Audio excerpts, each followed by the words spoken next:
¿Qué tal? ¿Cómo estás, Ezequiel? ¿Cómo estás, Germán? ¿Todo bien? No solamente sos en educación, también estás en política, vos, ¿sí? O era presidente de la Juventud Juventud Radical. Radical. Sí.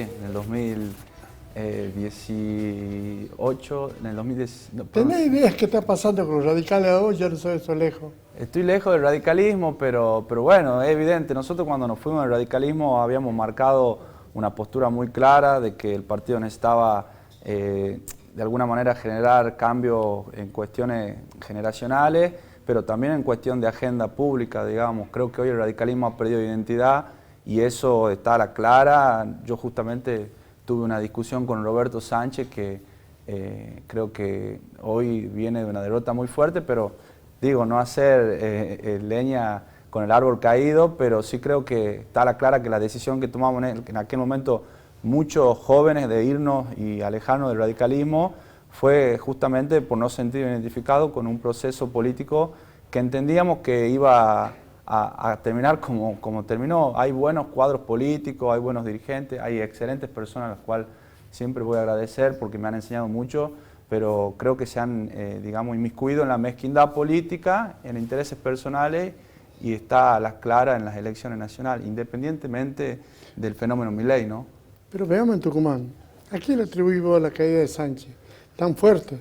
Yo creo que la oposición tiene un 33% de piso que lo viene repitiendo sistemáticamente ya desde que en el 2007 José Cano empieza a liderar la oposición y termina en un 2015 muy fuerte.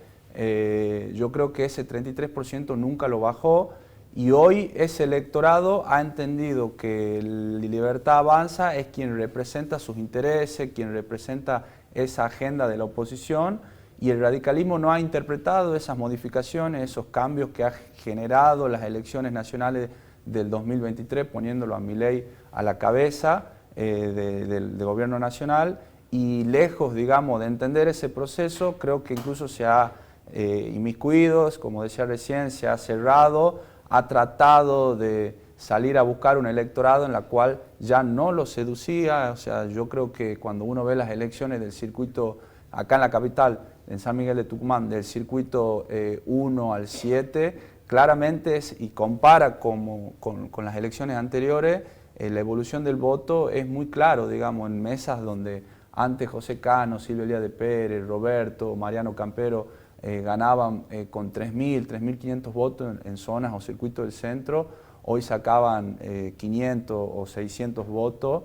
Bueno, está a la clara que no han construido una narrativa, no han construido un relato en respecto a los intereses de esa ciudadanía, que es un ciudadano quizá que es mucho más exigente a la hora de analizar las ofertas electorales. Y bueno, yo creo que tienen un desafío muy grande y si no hacen un recambio, y yo no estoy hablando, cuando hablo de recambio generacional no hablo de jóvenes por grandes, sino un recambio en la agenda, en la interpretación de los problemas y en la propuesta de soluciones. Yo creo que el 2027 viene un radicalismo con una crisis muy enorme, más fuerte de la que están atravesando hoy en día.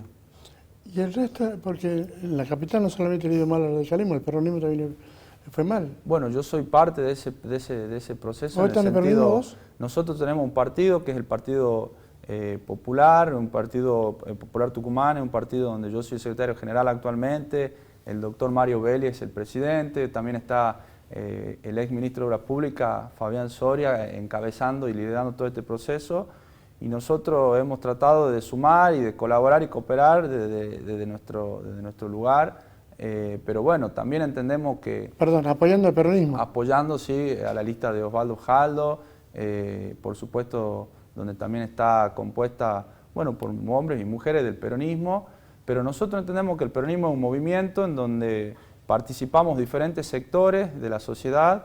A nosotros nos han invitado a ser parte en el 2023, hemos sacado aproximadamente 9.000 votos para recuperar la capital. El objetivo era recuperar la capital con propuestas sensatas y coherentes de gobernar desde las periferias hacia el centro, de poder darle solución en servicios públicos a muchos sectores vulnerables que entendíamos que la capital en ese momento estaban de alguna manera restringidas, y hemos logrado el objetivo. Nosotros hemos estado a muy pocos votos de poder poner un concejal, era el concejal más joven en ese momento, que era Gerardo Alonso Amaya, y un legislador, que era el ingeniero Fabián Soria, que además de ser ministro de la República, era en ese momento decano de la Universidad Tecnológica Nacional. Y en ese escenario, bueno, habíamos visto con mucho agrado el desembarco de Roxana Chala a San Miguel de Tucumán, al municipio de San Miguel de Tucumán. Entendíamos que era un desafío nuevo, con una visión de gestión nueva, pero yo creo que Roxana hoy necesita más que nunca el acompañamiento político y construir equipo político. Yo veo un gabinete sin voto, básicamente, son muy pocos. A ver, repetime eso. Yo veo un gabinete de la Municipalidad de Tucumán sin voto genuino, digamos, son muy pocos los actores que realmente están legitimados por el trabajo territorial que acompañan a Roxana. Y en ese escenario creo que Roxana tiene que hacer una reflexión hacia adentro con quienes la acompañan en su mesa política, que yo particularmente la desconozco. Tengo buen diálogo con ella o diálogo esporádicamente con ella, porque tenemos puntos en común o interés en común que llevar servicios y gestiones a la ciudadanía. En esto que te decía que nosotros íbamos a gobernar desde afuera, desde las periferias hacia adentro, muchas veces yo particularmente le pido gestiones, pero volviendo al tema electoral, creo que está a la clara de que la capital a Roxana en el 2023, una porción del electorado le prestó el voto, confió, pero no era una chequera en blanco, y ese electorado, que tiene mucho que ver con los circuitos del centro, de adentro de las avenidas, es el electorado que hoy quizá a las claras están, no nos han dado el respaldo político que creíamos y entendíamos, y eso nos pone ante un desafío en el 2027 de inmediato. Pero bueno, creo que, insisto, Roxana tiene que rever muchas cuestiones. Es muy bueno tener equipo técnico, yo particularmente siempre estoy formándome, creo mucho en la formación porque es la herramienta que nos va a permitir tomar mejores decisiones, pero la política es muy importante, digamos. Yo te hago un resumen muy sencillo. Si, Germán, nosotros tenemos capacidad de gestión en los barrios y esa capacidad de gestión no se traduce en las urnas, en los votos, el círculo no ha cerrado. Y entonces hay que hacer inmediatamente un replanteo y una reflexión. Perdón, entonces no me decís, cuando decís no tiene voto la gente que está a la par de la intendenta.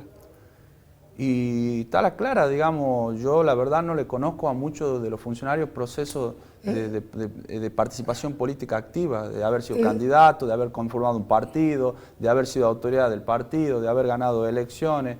Yo creo que son muy técnicos y eso es muy bueno, pero me parece que de repente en las carteleras deberían aparecer algunos actores políticos que lo ayuden a los pocos políticos que hay adentro, porque hay pocos políticos y que cuando vos te sentás a hablar con muchos de ellos te dicen necesitamos un empujón. Claro. Te lo dicen, necesitamos un empujón porque el técnico es netamente técnico y muchas veces cumple los objetivos técnicos y se vuelve a la casa y está tranquilo. ¿Por qué me querés decir que Roxana Chala también ya formó su gabinete con el apoyo de los dirigentes de los barrios que han permitido que llegue a la intendencia? Sí, de los dirigentes, de funcionarios, hay muchas personas o muchos cuadros políticos que hoy están ocupando cargo en el Consejo Deliberante, en la legislatura, o que algunos que le han otorgado voto, que, bueno, no se sienten identificados con el proceso de la gestión, que te lo dicen, digamos, uno va a visitar legisladores, exfuncionarios, no se sienten identificados y ese es, creo, el objetivo más grande que tiene que tener ella en estos 2 años, de generar identidad a muchos de los que la acompañaron a llegar a esa intendencia. Gracias, te agradezco muchísimo. Gracias a vos, Germán.